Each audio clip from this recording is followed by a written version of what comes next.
we saw, in total $10 million in interest rate savings. I've been working with a financial advisor right now. We do have callable bonds that will become callable in September. It's about $52 million in par, principal outstanding. And we do have an opportunity to refund those. We did not build that into the budget because the economy is too uncertain, but there is an opportunity for us to generate upwards of $4 million in savings in the fall while we do our new money offering. But we're not going to bank that given the uncertainty in the economy. Things could change.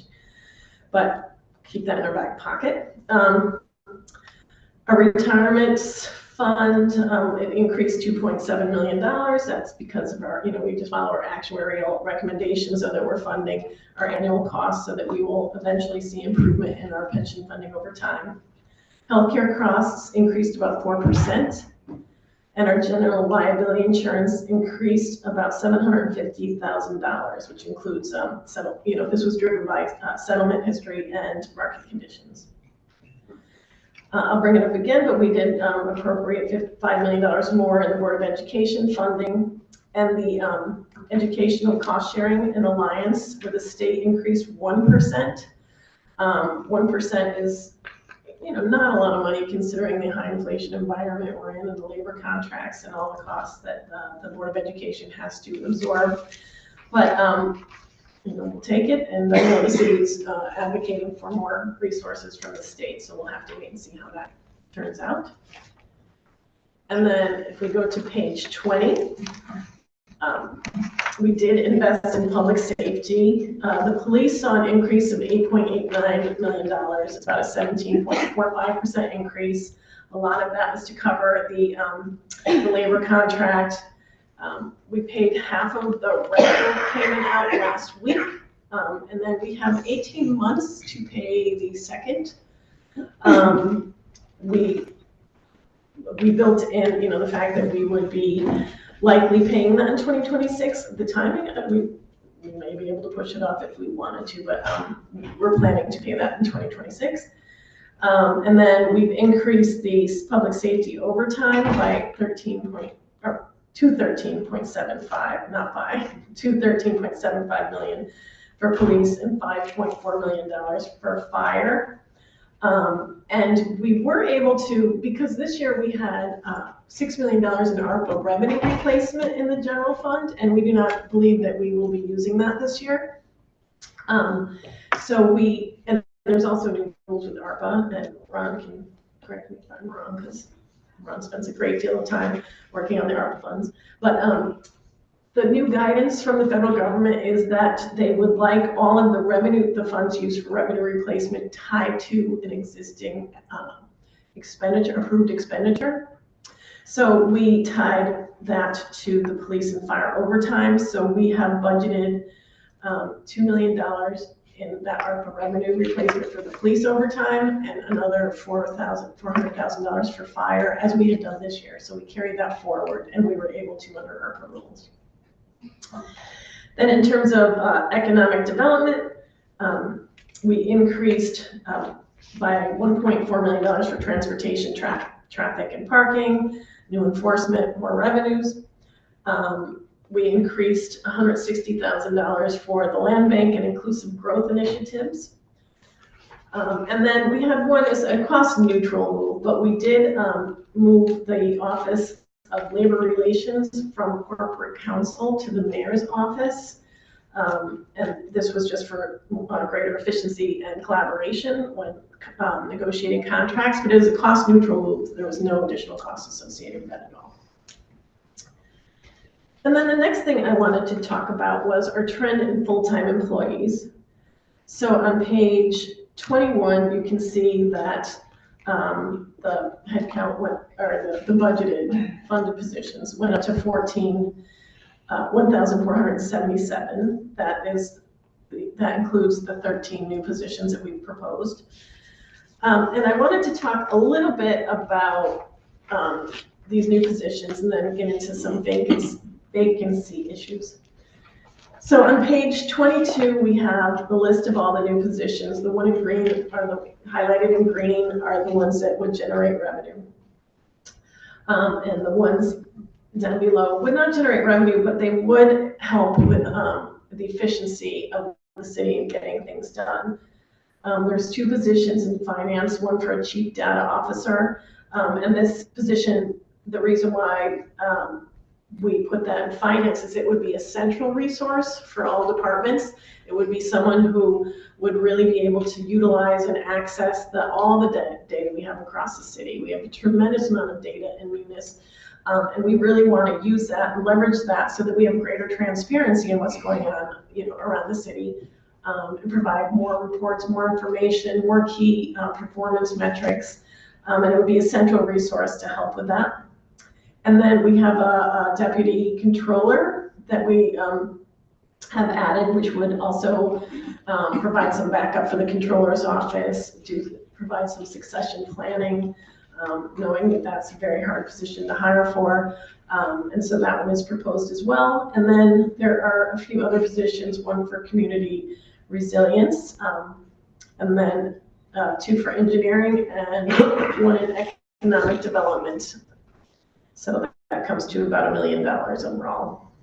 If I remember correctly, the community resilience director's position is basically a conversion of a current position. That is correct, yes. Yes.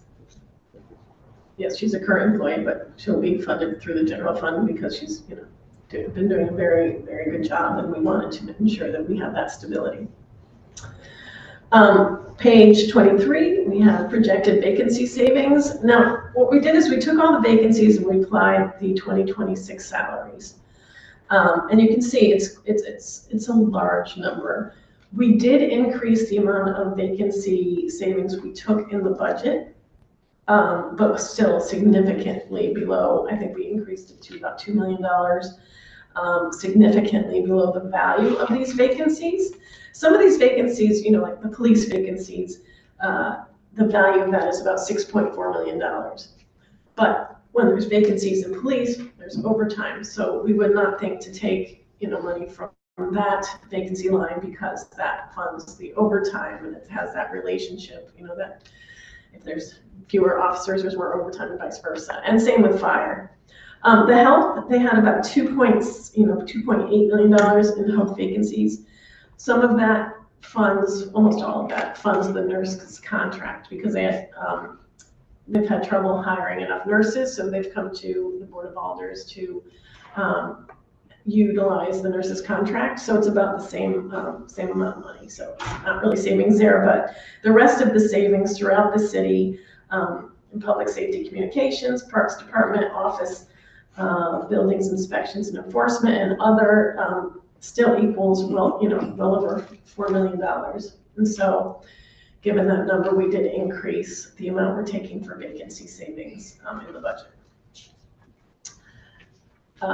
Then if we go to page 24, this is just another view of the trend for educational funding. And the thing that I'd like to point out is that the state funding, that line is flat as can be, but the city portion continues to grow.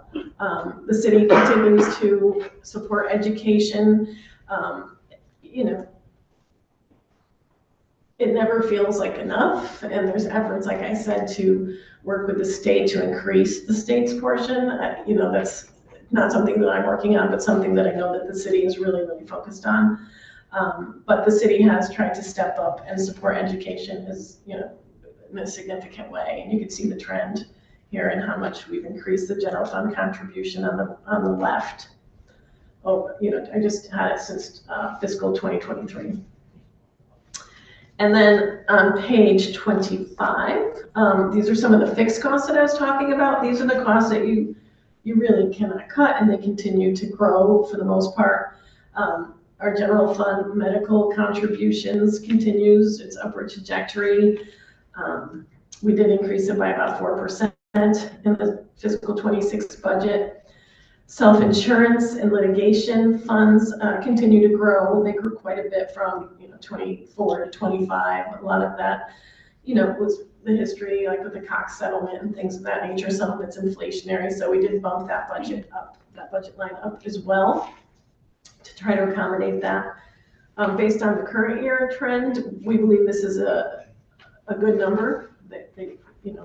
it succeeds where they are this year, but we think it'll be enough to absorb some of those increases. In terms of pensions continue to rise. I have here a chart of the police and fire and the city employees retirement funds.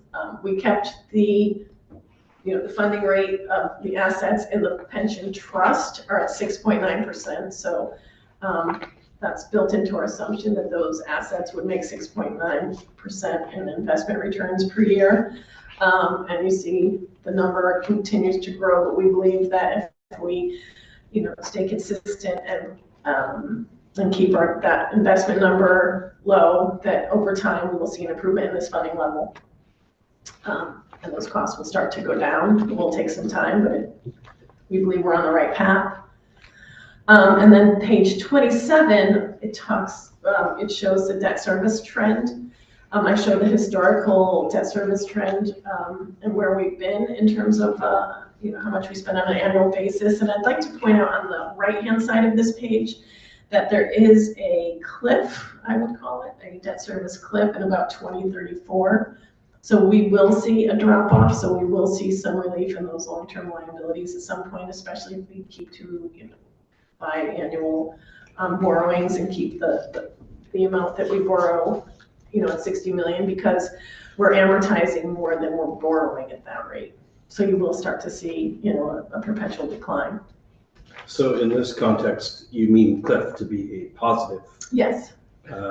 Image for us. Yes. As opposed to falling off a cliff and being damaged. This is a good cliff. It's a good cliff. Okay, yes. Thank you. Adding down below. And then the next slide shows that, just a summary of that American Rescue Plan reallocation. 2 million for the police, 400,000 for the fire overtime, and 1.5 for the literacy and math tutoring, and it still leaves a little bit of cushion. And Ron will speak to that when we get to the special fund budget at a later date. Next, I'm going to move to the capital budget, which starts on page 29. I kept this relatively short, but I should be able to provide as much detail as you like. You can see we went from, in 2020, we went from annual borrowing to biannual borrowing, and we've stayed consistent. In 2024, we did a little bit less than 60 million, but we are, the projects went to the capital projects committee and were approved. And page 31 shows how those funds were allocated. We did increase the amount we use for rolling stock because the city's fleet needs some refreshment. It was less in 2024. We had $4.5 million allocated, and we bumped that up to 6.3. There is some need for fire trucks, so that that bump up was to help with that.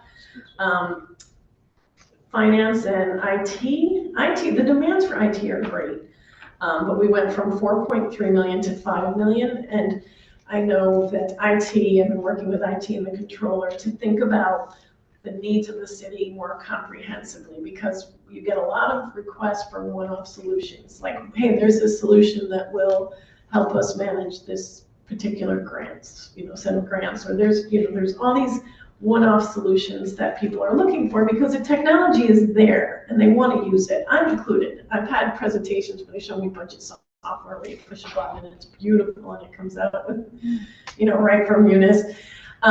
But if everyone just looks for their one-off solutions, we're not really going to get to where we want to go. So we're working comprehensively to make sure we have a well thought out plan for the IT.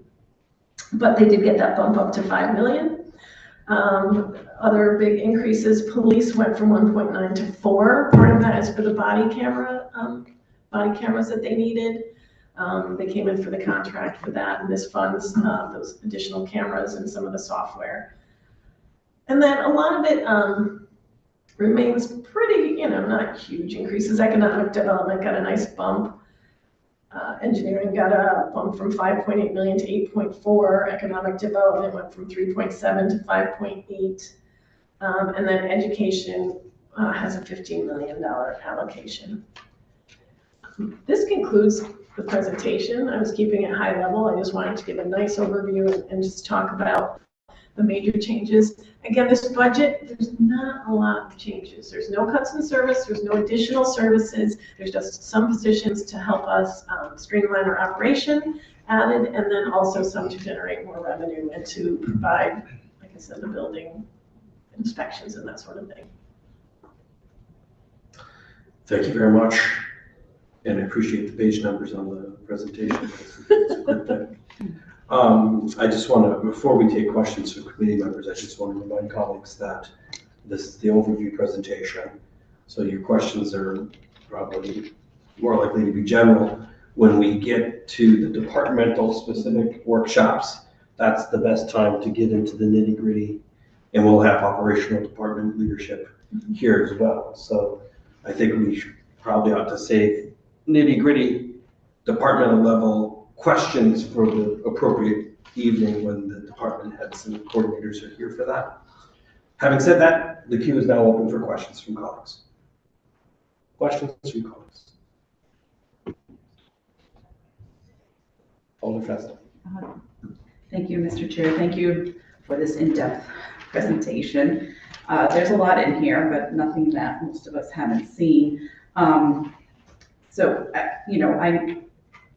I get that things are stable and inflation is also part of why we have to increase the budget, but at 3.63%, is that over the national rate of inflation? What is the national?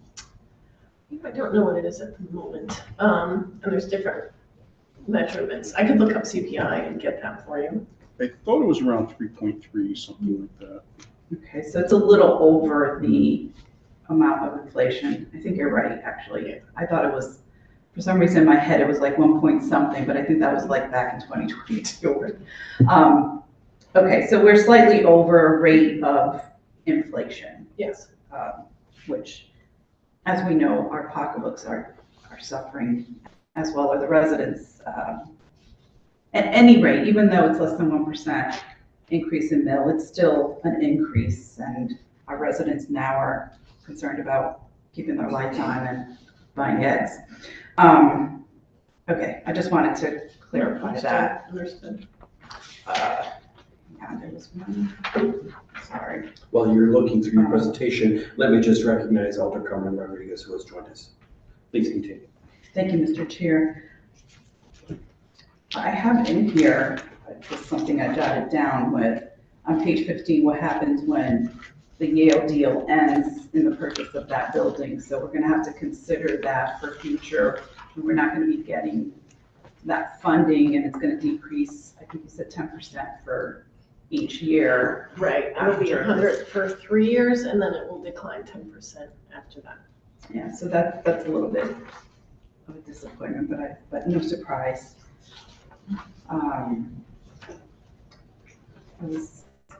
Board. Sorry, Mr. Chair. Is there, If you would looking tell at the slide page, number, I think. yes, I was just getting there. On page 22, which is the new funded positions, I guess, are there any AI softwares that would be able to assist the city with some of the data that we're looking to collect? I mean, there's so much out there with AI. Does it make sense to go in that direction with some things? Well, that was part of the discussion about the IT, because the technology clearly has evolved. And can the city take better advantage of that? I think that is a really valid question. I mean, there's the advancements have really taken off. And I will tell you, we don't have like an AI system in our office, but we use it, we use it for lots of reasons. We use it for coming up with better formulas to run reports and make the reports, more efficient. We use it for a lot of things, but I do think that it is a big question that we need to discuss. And part of it, using a chief data officer, even just having someone who could extract the information that we have in Munis as it already is, and just utilize that information and be able to extract more information out of that. I think that is a valuable tool as well. But yes, I do agree with you, these conversations need to happen. And I was alluding to that in a discussion on IT and the capital and how much demand there is for different systems. So I think it's a conversation we should continue to have. And since that position is in finance, can you give us a little more detail on that position? I know you said it's centrally located in finance. Yes. For everyone to be able to. Right, so it would be a resource for the city, yes. So it's just someone pulling information off of Muni and disseminating it upon request. And also working with IT on how to do things more efficiently. Munis there's so much data there. It's not, I don't want to say, it's not the most user-friendly. I think that if we had someone with big data science knowledge to be able to really extract that information and manipulate it in a quick and efficient way. We did have, we bought a tool in the budget office. We have Tableau, which we use for graphing things and mapping things. And it's helpful, but it's very rudimentary. Like there's a lot more that can be done. Even with Tableau, someone, with a lot more experience, I'm sure they can get more value out of it. It's a very cost-effective tool, but just utilizing the tools to their full advantage. And having the expertise to do so. That was really the thought behind that chief data officer position. Okay, thanks for the added explanation. It's helpful for us to get an understanding of what that position will do. And I'm sure, I think we're going to hear more probably Yes. about it. And then there was page 24, which deals with general fund for education. How do we compare to other municipalities comparable to New Haven? Because that's the big discussion, right? I mean, it seems like other municipalities get more funding per student than we do, but how do we compare, with even, the city? How much does the city contribute or that municipality contribute versus what we contribute? Because we contribute quite a bit as a city. Right. And I mean, 70 million, that's right. Yeah, it's half of what we get from educational cost sharing. Yes. I don't have the full analysis at my top of mind, but we You can. don't have all these numbers? But we can do that. I mean, it's an important question. It's more out of curiosity, maybe through you, Mr. Chair, we can. I think what we'll do, over Festa, is be in touch with the leadership of the Board of Ed to make sure they bring that information, which I suspect they will. But they'll be before us later this spring, so that's something I can follow up with them about. Make sure to come with that information. Perfect, thank you. Just to make sure they do bring it, because I'd be curious to see that.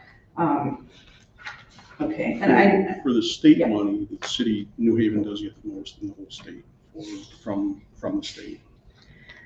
I don't know what the comparisons are. Yeah, and I appreciate that. The number of students differs, and that's where the cost difference. An aggregate. We haven't done a more nuanced analysis.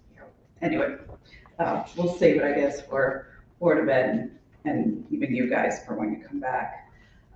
Debt service, obviously, that's like paying your mortgage, so we can't do anything about that. We have to pay our debt service. You know what, I'm gonna yield, because I did have a couple more, but I'm gonna sift through All this. right. Thank you, Mr. Chair, I Thank appreciate you, it. Alder Festa. Questions from colleagues? Questions. I have a question. Okay. The ARPA item, which you call it reallocation. I may have had a misunderstanding, but I remember us making votes this past fall to make sure that we obligated on that money. And we had already passed the allocation deadline, so Yes. we were getting with the obligation deadline. Right.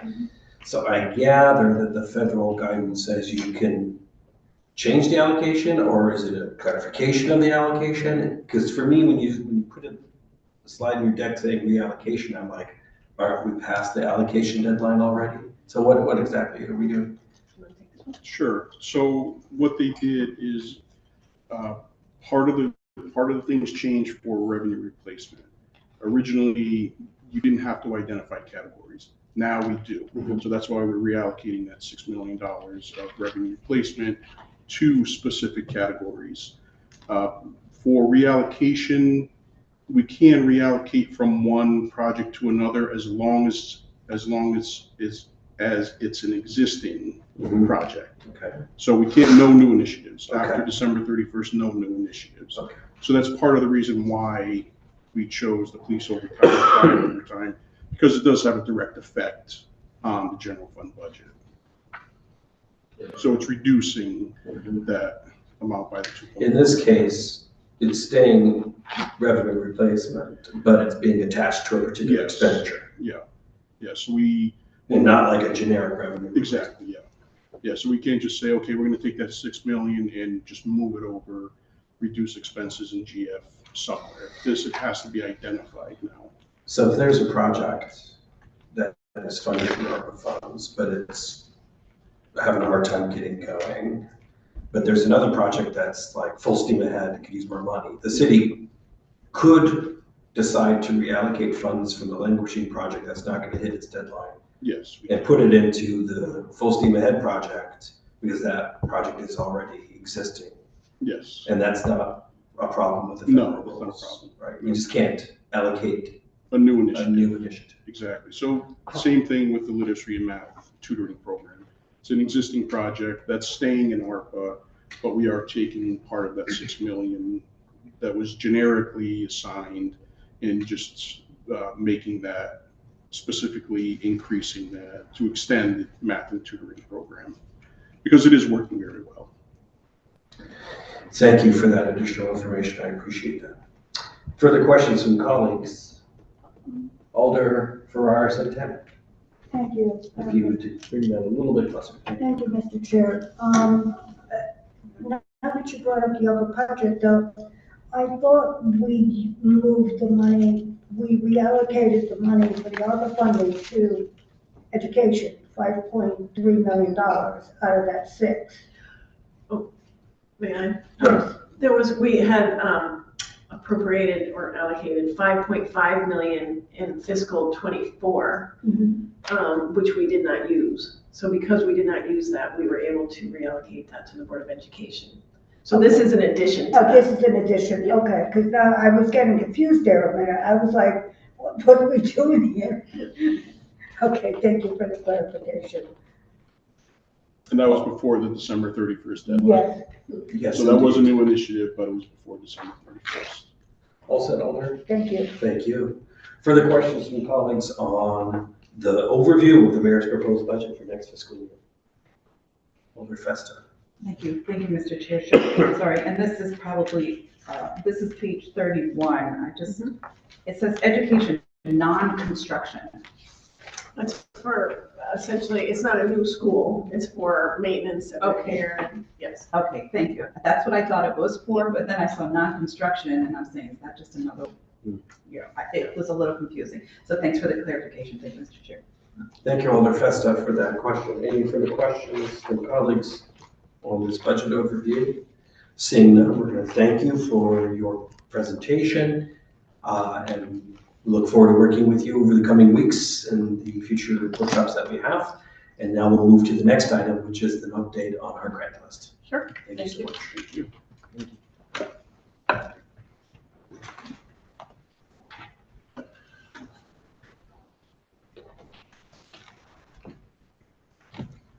Good evening, sir.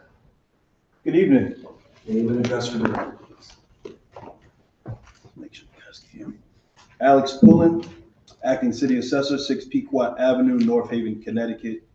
Good evening to the committee and to the other alders in the building.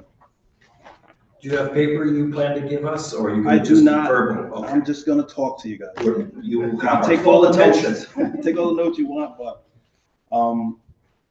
as you know, the assessor's task each year was signing the grand list in January, and we provide figures on the city's taxable base to be used in the formulation of the city budget.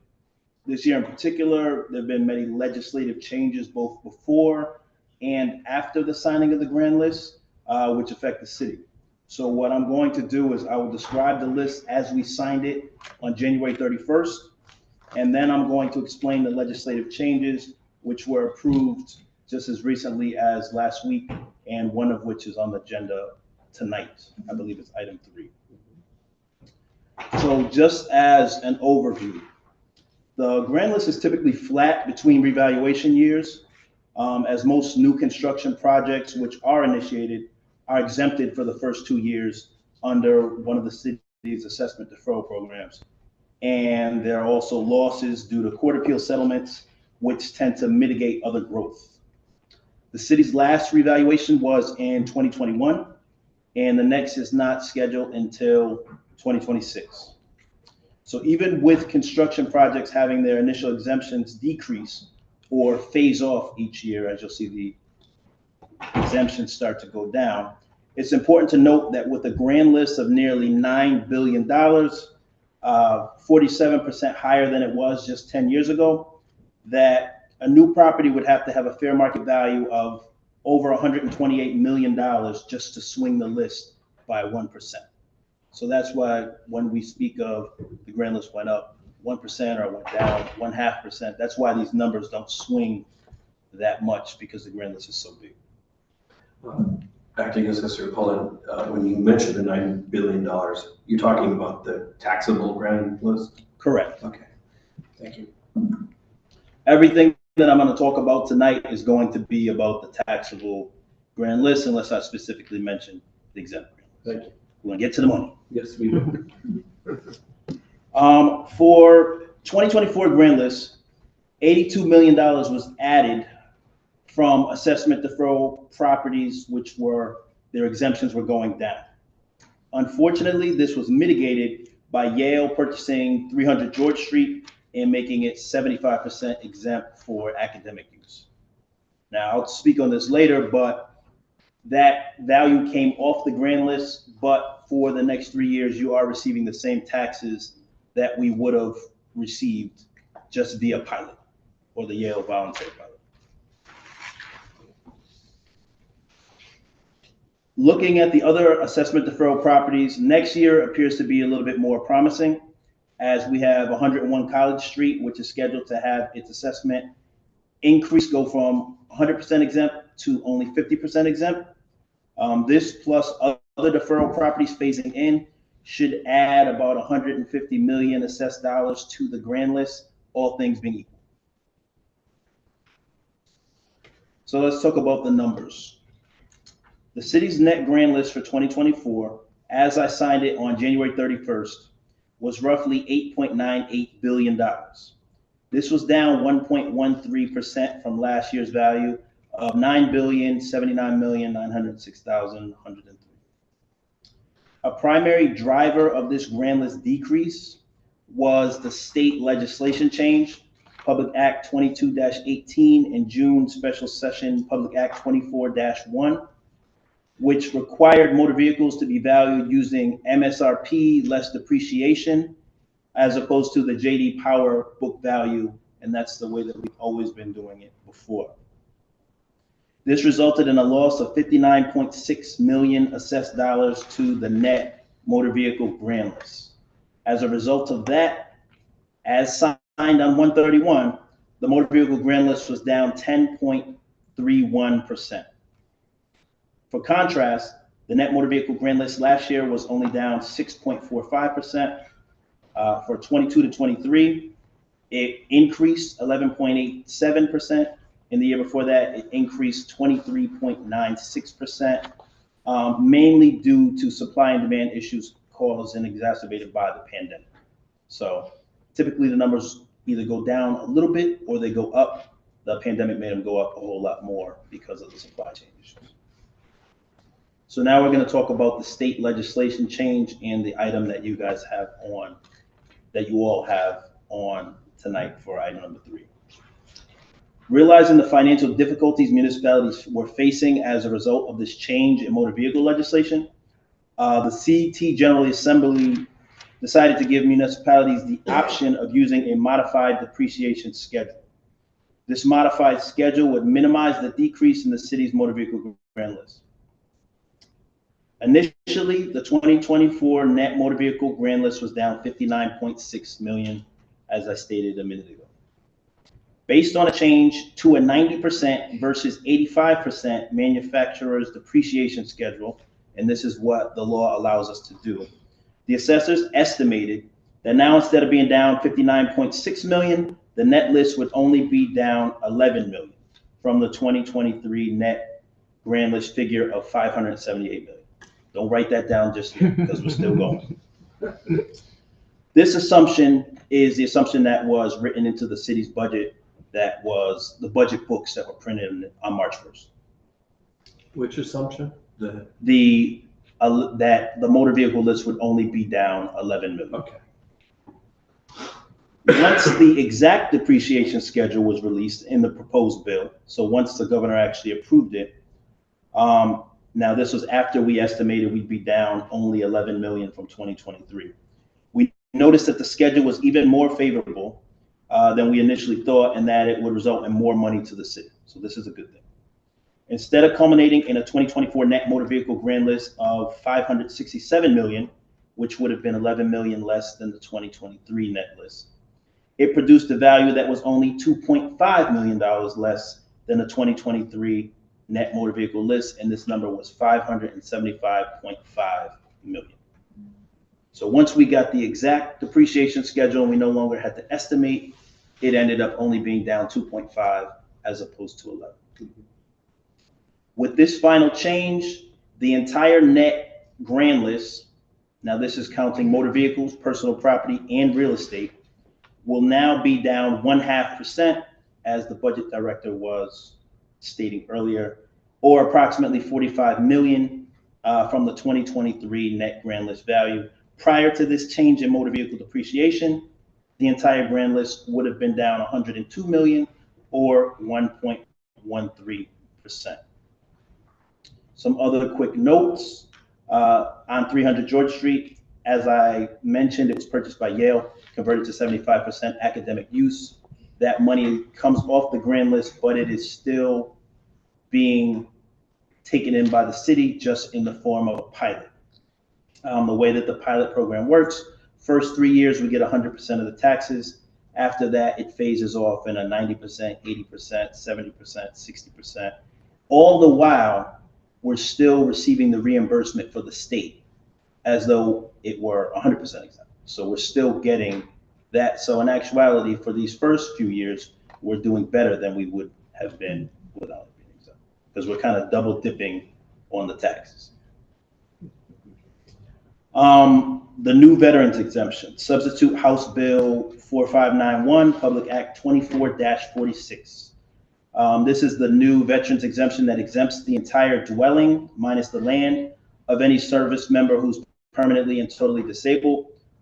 That resulted in about 30 new applications, which these numbers are already built into the grand list numbers, but I'm just explaining another reason for the lower value.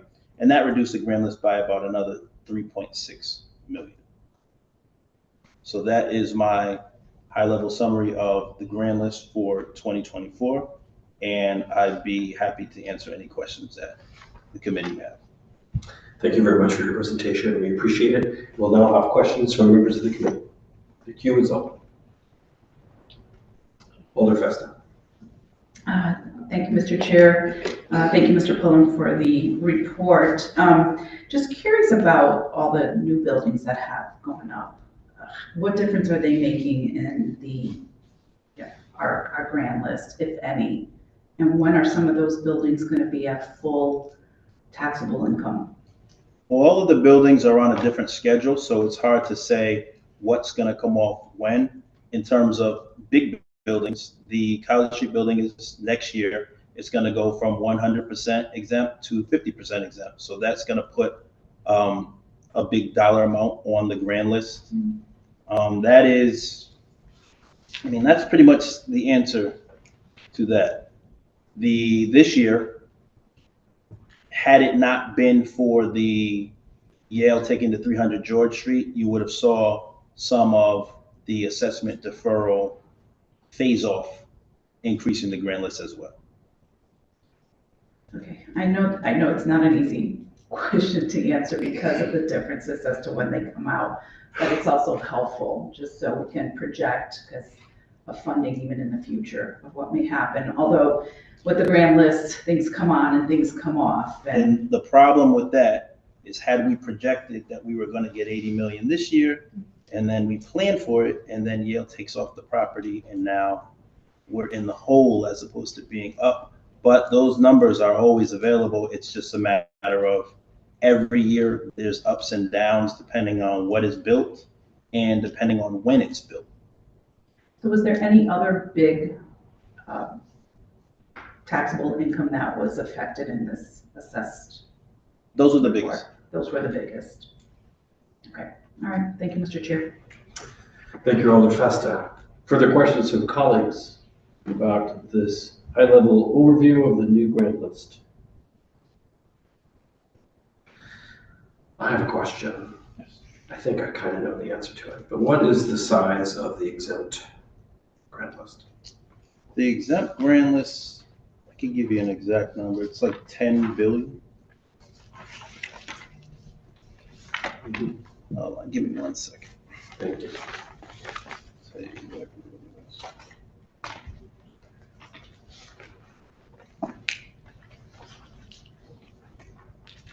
It's big. There was a time when it was 50-50 and now It's bigger. it's not 50-50. Been bigger for a few years.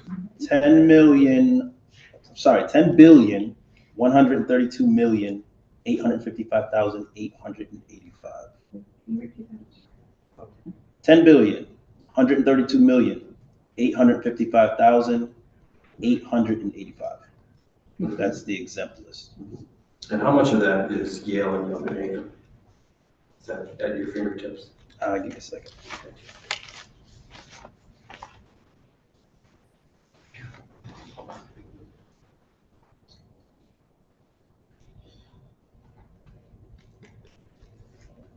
43.4% 43.4% is of the Yale. 10+ billion is attributed to that. Okay, great. Does your office keep a list of these projects where the developers have benefited from assessment deferrals and are scheduled to come off of those deferrals on a phased way? Yes. And could we get a copy of that? I don't believe there's any proprietary information there, so I think that we can provide that for you. I would love to see it. I'm not sure if everyone is going to understand the list, but it'd probably be better if you gave me a call and I could walk you through it. But we do have the list because we are the ones that have to maintain the exemptions and place them on each year when we set the grand list. And we just keep it in, for now, we keep it in an Excel spreadsheet and say, okay, this is going from 90 to 80. This is going from 80 to 70. And it gets particularly tricky when there's a revaluation involved because now each assessment deferral agreement has specific rules and regulations as to what you have to do to the value when a revaluation happens. And it depends on, was the property completed prior to the revaluation? Was it completed in the year of the revaluation or was it completed after? And there's 3 separate ways that we have to treat those values depending on what happens. So you may look at this Excel spreadsheet and be like, well, this number doesn't make sense. And then we would have to walk you through all of that. But it sounds like what you guys and ladies would like is just a way to see what's coming on when. Yes. So it probably would be more beneficial for me to just provide you with a schedule saying this is how much we're getting this year, this is how much we're getting that year, and possibly a list of projected correct, and maybe a list of the top 20 projects. That would be great. We'd be very grateful for that kind of document. Thank you so much. Further questions from colleagues? Do you have anything more that you would like to say about the third item in our agenda? I think you pretty much touched on it in your presentation. What I would like to say is that thank you all for putting it on the agenda quickly, because with the new state laws, it requires us to republish the grand list. And we have to do that by April 15th. So, and I know that the way that it works with the alders is you have to first hear it and then it has to go to a second meeting. So we're already moving as though this thing is already approved, because if we don't, then we're not going to be able to republish the list and rerun all the notices and extend the BAA period. All of these things need to be done as per the ordinance, and we just want to make sure that we get them all done on time. Makes sense to me, sir. Appreciate that. If I or a member of the committee had a question about the wording of the actual legislation, was that you or is that somebody else who put that together? We helped. We worked on it. Okay.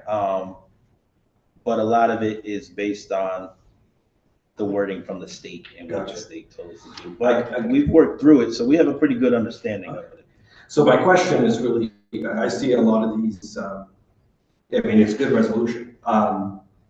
There's like a random of that could be gotten rid of. But other than that, the second page of it, there's a lot of paragraphs that have notwithstanding the provisions of subdivision, et cetera, et cetera, et cetera. So I'm just reading that kind of notwithstanding phrase comes up 4 times. And my interpretation of it, without knowing the statute that they refer to, is that this legislation sets up certain deadlines and timeframes for doing things, which are different than would normally apply. Is that what those notwithstanding phrases are referring to? I would have to look at the actual act and see where it is to make sure that I'm not giving you the wrong information. Okay. But I think that that's just referring to what the governor signed off on, not referring to actual, because the deadlines for the grand list have already passed. So we've already been required to sign the list as of January 31st. We've already been required to send out change notices within X amount of days from the signing of the list. We've been required to send out letters from the Board of Assessment Appeals. And now those hearings are going to have to change because of this. And other than that, that's the only real dates that are changing. Okay.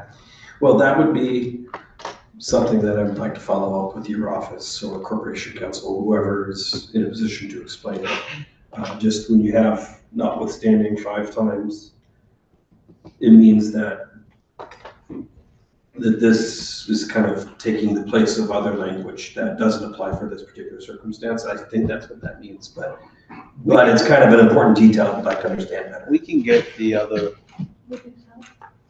that is.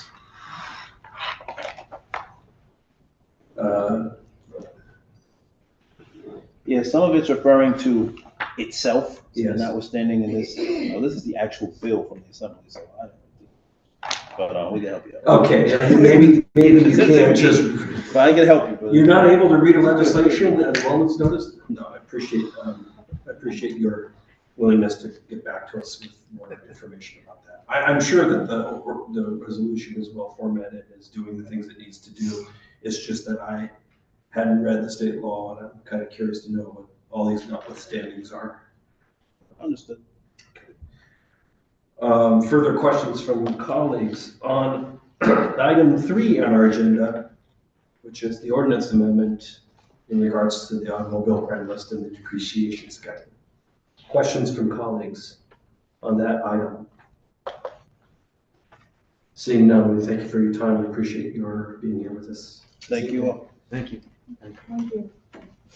So items 2 and 1, or 1 and 2, were workshops and not public hearing items. But item 3 is a public hearing item. Is there a member of the public who wishes to testify on the ordinance amendment, the revised depreciation schedules for the assessment of motor vehicles? Is there a member of the public who wishes to testify on this item? And for a third time, is there a member of the public who wishes to testify on the revised depreciation schedules for the assessment of motor vehicles? Seeing none, we're going to move to item 4 on our agenda, which is a request to increase the legal services agreement between the city and Burcham, Moses, and Devlin.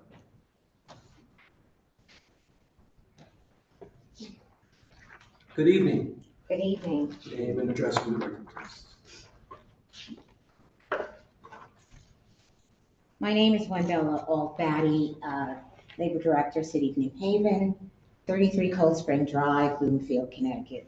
Honorable members, thank you for giving me the opportunity to come before you to discuss the increase of $99,000 to the legal service agreement for our labor outside counsel, Bertram and Moses.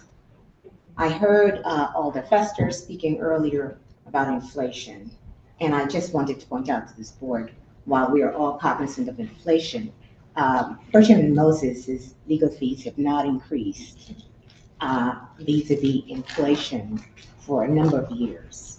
Back in December of 2024, Attorney Dugas informed us that he had almost exhausted the $99,000 legal fee that's requested each year. And he also indicated to us that it's difficult to understand why the legal services fees contracted amount is $99,000 every July 1st.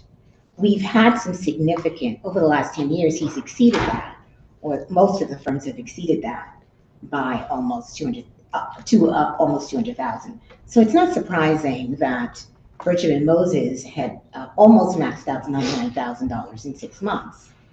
What's particularly interesting is that we've had some significant high-profile cases, as you are all aware, in connection with the Cox case and the police contract, which was in protracted negotiations, lengthy negotiations for the last almost 2.5 years. What I wanted to point out to the board, however, is that while Attorney Dugas' firm has increased the fees, we've been able to keep those fees down due to the hard work of the Office of Labor Relations, given the fact that we've had these significant high-profile cases that have been litigated all the way through to the appellate division. 2 of those their cases are still being litigated. One officer has been restored to the department. Another officer has also been restored to the department after 2.5 years.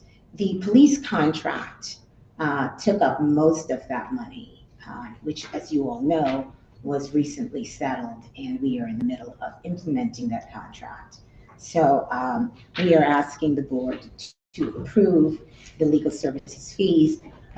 Bertram and Moses has been assigned a fire contract, and while that contract expired in June 30th of 2024, we have not really begun the negotiations on that contract, because in the midst of that, we've had some substantial litigation with the former fire president, and which has stalled the negotiations. And he has since retired, and there's been a new administration in place with the fire department, with the union, and they are coming up to speed on what is required or what they will be negotiating, and that has pretty much stalled the negotiations. So the firm has estimated some of the things that they still need to do with respect to the contract that commenced on July 1st of 2024, anticipating what they will need to complete or to get us through June 30th with the fire contract. Are there any questions? Thank you for your presentation. We'll now have questions from members of the committee. Alder Walker-Myers. Thank you, Mr. Chair, and thank you for your presentation. So the contract that we're about to extend, I understand they're going to be doing a fire contract. Is there any more high-profile cases that they'll be handling as well? We have we're in the middle of arbitration on I wouldn't consider it a high-profile case. It's obviously getting some momentum because of a public outcry to restore a firefighter. Mm-hmm. And so that's an arbitration. We are in arbitration on another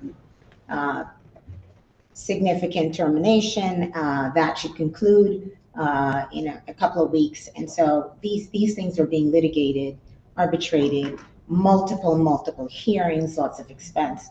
But we are engaged in representing the city, defending the city to the maximum potential, to the best of our ability, and that's where the cost is. Ultimately saving the city a lot of money, in my opinion.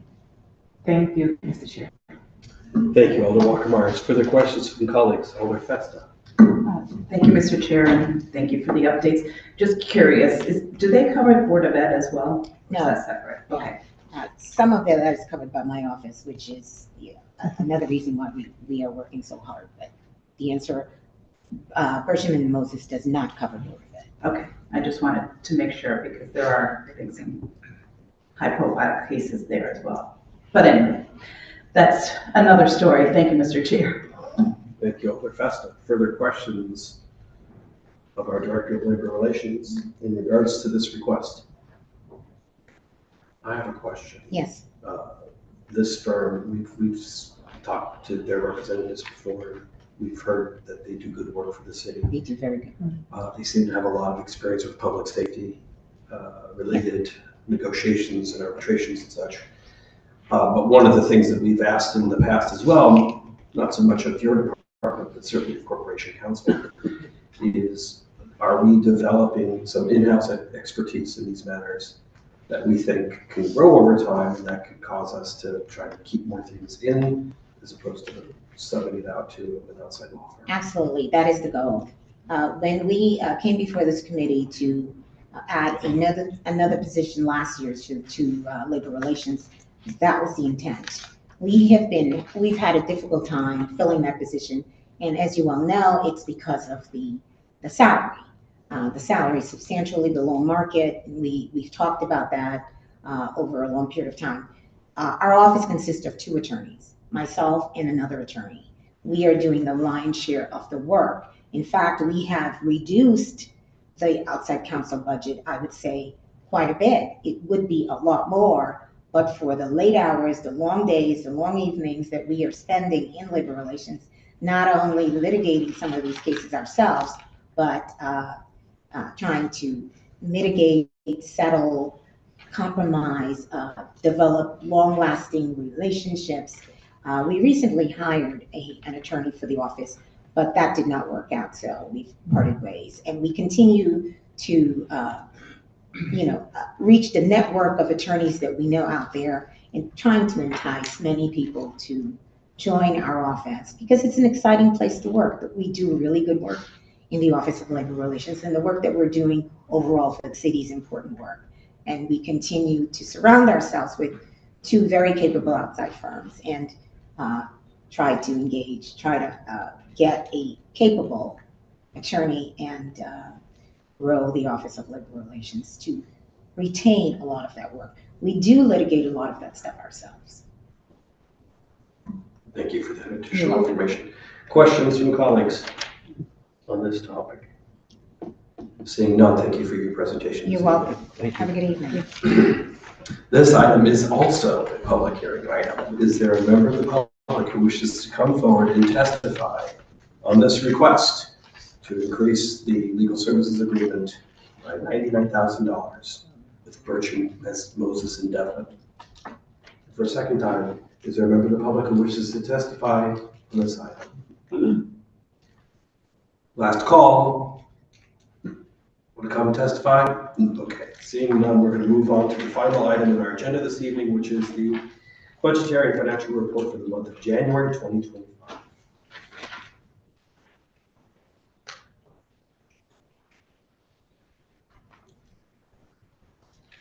And even though we know who you are and we know where you live, we'd like you to tell us one more time.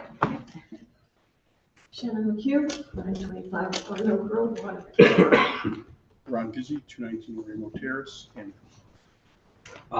Paper. Paper, just a little bit of paper, not too much. Not like Excuse me.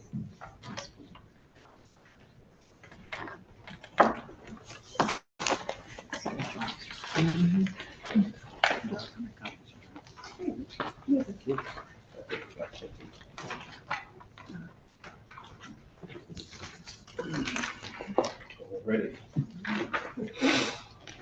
Okay, this is just the front page of the monthly report. So I wanted to point out that we are projecting a $3 million deficit.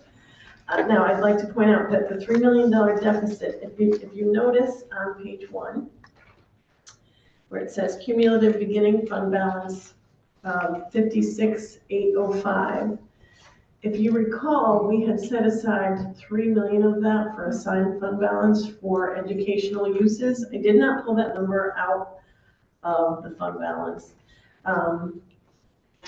The transfer happened not too long ago, so for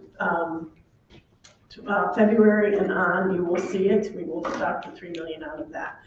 So if you look at, in the general fund, the negative under, where it says FY 20, I have to change those dates. It shows that there's a negative $3,113,847,000 projected deficit. And then you can see that in the medical fund, we're projecting a small surplus and workers' comp as well. So when you look at that all in total, it's showing that there would be a $2.6 million change in general fund balance.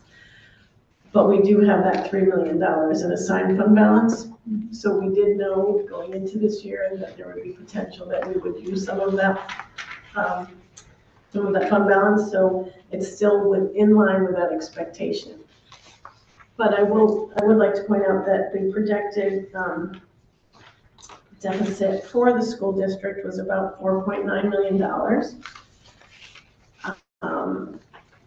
This was as of their last full disclosure, but we did make up some of that with some savings, or actually on the revenue side, where you see the property taxes are coming in about $448,000 above, based on current collections.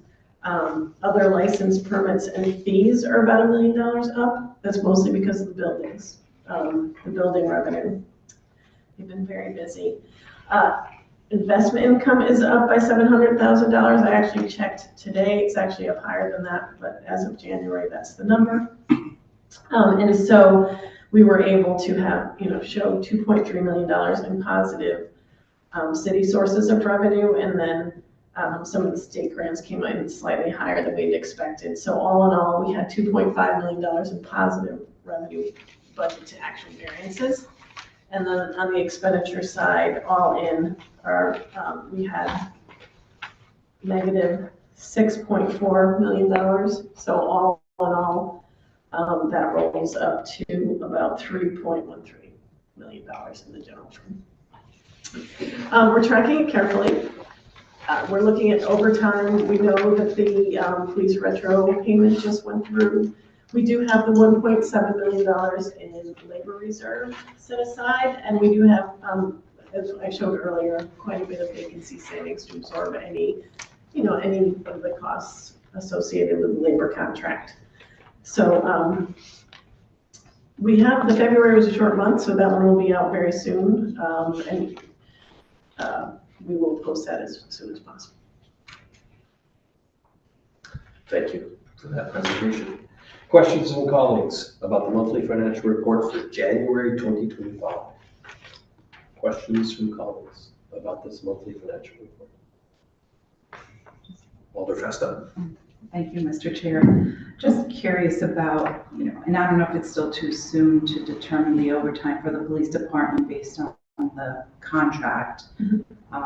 But I did see in the budget overview that it's pretty high. And I know you said there's kind of a, between vacancies and overtime, it kind of, It's a relationship. it doesn't equal out, but it kind of, offsets. Yes. One with the other, but what is that offset? 13 million is still, I think that's what I saw, was it 13 million? Yes, it was 13 million, but that, but we also, it is 13 million. Then we're going to use the 2 million in ARPA to offset the impact on the general fund. However, the number is still 13 million. Yes, that is correct. Part of the labor contract was, we had meetings where we talked about the labor contract, that we thought that it would help with recruiting and retention, and we're still hoping to see that since it just went into effect. We're going to have to track it and see what the impact is, but we know that it has, kept some people on who might have retired. We're looking to manage the overtime costs, pay careful attention. We do reports, we send them out that shows, who are the biggest earners, what's the trend, where's the trend going. We do think we're okay for this year in terms of when you balance out the vacancies and the overtime. But we do know that with a new contract that, we didn't believe that would increase in FY 2026. And fire department, I know there's some classes that are Yes, happening. yes. Will that help with over time the fire department and decreasing their projected? There'll be a bit of a ramp up as people train, but yes, over time, we believe that will have a positive impact on that number. But it's still not enough to fill their vacancies, if I'm not mistaken. Right. And I mean, well, we could. It'll make a dent in it, though, for sure. Too. Okay, I thank have you. no doubt that the chief will speak at length about that, and we'll give him every opportunity. Further questions? Good, thank you, Mr. Chair. Questions from colleagues about the January financial report? Just a quick question from me, which is, of course, that police contract was a big step forward in a number of ways, but it changed all the rates of pay Yes, for all the uniformed officers, and it has an impact on overtime. yes, So we're expecting at some point in the coming weeks, a submission from the administration to amend the current fiscal year budget because those pay rates are now incorrect. yes, And you're probably gonna need a transfer to yes. pay for OT. So do you know when you might do that? We will prepare it as soon as possible. I mean, you could, of course, do it at the end of the year with all the other transfers, but it seems to me it might be good to do that soon. Provide greater transparency. Yeah. Yeah. And we could even make it so that we talk about that request the night that the police, the police are here anyway. That makes perfect sense. So the sooner submission would enable us to do that kind of scheduling. Okay. Thank you. Thank Further questions from these staff, these members of our city staff? Seeing none, thank you so much for all of your presentations this evening, including this one. Thank you. Thank you. This is a public hearing item. Is there a member of the public who wishes to come testify on the monthly financial report for January 2025? Is there a member of the public wishing to testify on this item? And for a final time, is there a member of the public who wishes to testify on this or any of the other public hearing items we've heard this evening? Seeing none, Alder DeCola. Thank you, Mr. Chair. I move that we close the public portion of this meeting. Second. The motion to close the public portion has been made and seconded. Any discussion of this motion? Seeing none, all in favor, please say aye. Aye. All opposed, say nay. The motion passes. The public portion is closed. Items number 1 and 2 were workshop items, so there's nothing to vote on. Alder DeCola. Thank you, Mr. Chair. I move item 3 favorable. Second. Item 3 has been moved and seconded. This is the revised depreciation schedule for the assessment of motor vehicles. Discussion of the motion. Alder DeCola. Thank you, Mr. Chair. I think this is a nice way for us to slow down depreciation, and that the state gave us this ability to do it, so I'm all in favor of this. Thank you, Alder DeCola. Further discussion of this item? Seeing none, all in favor, please say aye. Aye. All opposed, say nay. The motion carries. It will receive a favorable recommendation. Alder DeCola. Thank you, Mr. Chair. I might move item 4 favorable. Second. Item 4 has been moved and seconded. This is the request to increase the legal services agreement with Birchman, Moses, and Devlin by $99,000. Discussion of this motion. Alder Walker-Meyer. Thank you, Mr. Chair. I'm in favor of this item. I sit on litigation settlement and I see the outcomes of what this law firm actually does. And they do deal with a lot of our high profile and really difficult cases. Thank you. Thank you, Alder Walker-Meyer. Is further discussion of this motion? Seeing none, all in favor, please say aye. Aye. All opposed, say nay. The ayes have it. It will move forward with a favorable recommendation. Alder DeCola. Thank you, Mr. Chair. I move item 5 is read and file. Second. Item 5 has been moved. This is the monthly financial report for January 2025 as a read and file item. Any discussion of the motion? Seeing none, all in favor, please say aye. Aye. All opposed, say nay. The ayes have it. It'll go to the full board, recommended to be read and filed. And before a motion to adjourn is appropriate, let me just remind colleagues and the audience assembled here that we have just begun the budget process. There are many more meetings to happen, including 2 more in the month of March. This Thursday, the 13th, we'll have our first round of the departmental budget workshops. So everyone is welcome to come back on Thursday to hear from those departments. And then a week from Thursday, on the 20th of March, we will have our first of 3 public hearings on the mayor's proposed budget, followed by another round of departmental workshops. So that will be an action-packed evening. I'm looking forward to hearing from the public. Alder Cole. Thank you, Mr. Chair. I move that we adjourn. Motion to adjourn has been made and seconded. Any discussion of the motion? Seeing none, all in favor, please say aye. Aye. All opposed, say nay. The motion carries. We are adjourned.